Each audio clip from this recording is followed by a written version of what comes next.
ओम नमः शिवाय। जय श्री राम। साथियों, आज हम बात बताते हैं कि क्या अकेले में नहीं करना चाहिए और क्या अकेले ही करना चाहिए। तो साथियों, हमारे शास्त्रों के अनुसार यात्रा कभी अकेले नहीं करना चाहिए, क्योंकि जब आप यात्रा पे अकेले निकलते हैं तो आपको बहुत अधिक खतरा होने की संभावना होती है। आपके जो गुप्त शत्रु होते हैं, जो आपके सामने कभी नहीं आते, वो आपके खिलाफ षड्यंत्र रच सकते हैं, आपको आघात पहुंचाने की कोशिश कर सकते हैं।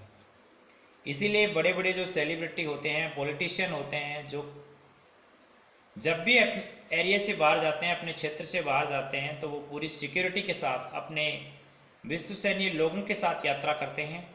यात्रा के अंदर साथी ही सारा है। साथियों, जिंदगी भी एक यात्रा है, इसलिए जिंदगी की जो यात्रा है वो भी हमसफ़र के साथ की जाती है,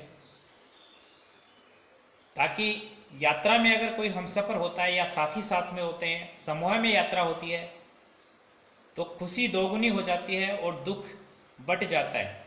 कोई यात्रा में कोई मुसीबत आ जाती है तो वो छोटे छोटे टुकड़ों में बढ़ जाती है, आप सब मिलकर के उसको सामना कर सकते हैं। और साथियों, शत्रु का सामना यानी कि युद्ध के मैदान में कभी अकेले नहीं जाना चाहिए। कोई ऐसी जगह, जैसे कोई जल क्षेत्र है, समुद्र के अंदर आप यात्रा कर रहे हैं, तो वहां आपको अकेले यात्रा नहीं करनी। या कोई वन क्षेत्र है, भयावह वन क्षेत्र, उसमें आपको अकेले नहीं जाना चाहिए। कोई पुरानी हवेली, खंडहर या शमशान घाट, वहां आपको अकेले नहीं जाना चाहिए। और साथियों, आप जानते हैं कुछ काम हैं जो अकेले ही करने चाहिए। तो हमारे शास्त्रों के अनुसार भोजन, भजन और नारी के साथ समागम अकेले ही करना चाहिए। साथियों, आप क्या खाते हैं और कितना खाते हैं, ये आपके निजी लोगों के अलावा, यानी आपके परिवार के सदस्यों के अलावा किसी को पता नहीं होना चाहिए। क्योंकि अगर सब लोगों को ये पता होता है तो आपके खिलाफ षड्यंत्र रचने में लोगों को सुविधा होती है। आपकी कुछ गुप्त बातें होती हैं, वो किसी अन्य को पता नहीं होनी चाहिए।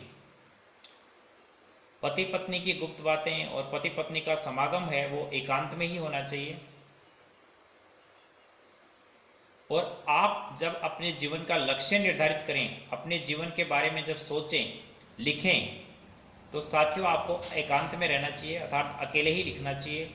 क्योंकि जब आप अकेले होते हैं तो आपको आत्मचिंतन का अच्छा मौका मिलता है।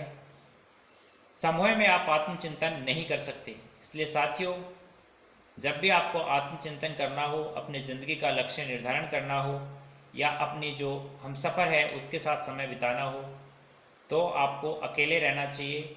और जब भी आपको यात्रा पे जाना हो या किसी ऐसी जगह पे जाना हो, युद्ध की स्थिति हो, या कुछ ऐसी जगह हो जहाँ पर युद्ध होने की संभावना हो, या आपको कोई खतरा होने की संभावना हो, तो उस जगह पर आपको समूह में जाना चाहिए, अर्थात अपने लोगों के साथ जाना चाहिए। धन्यवाद। जय हिंद, जय भारत।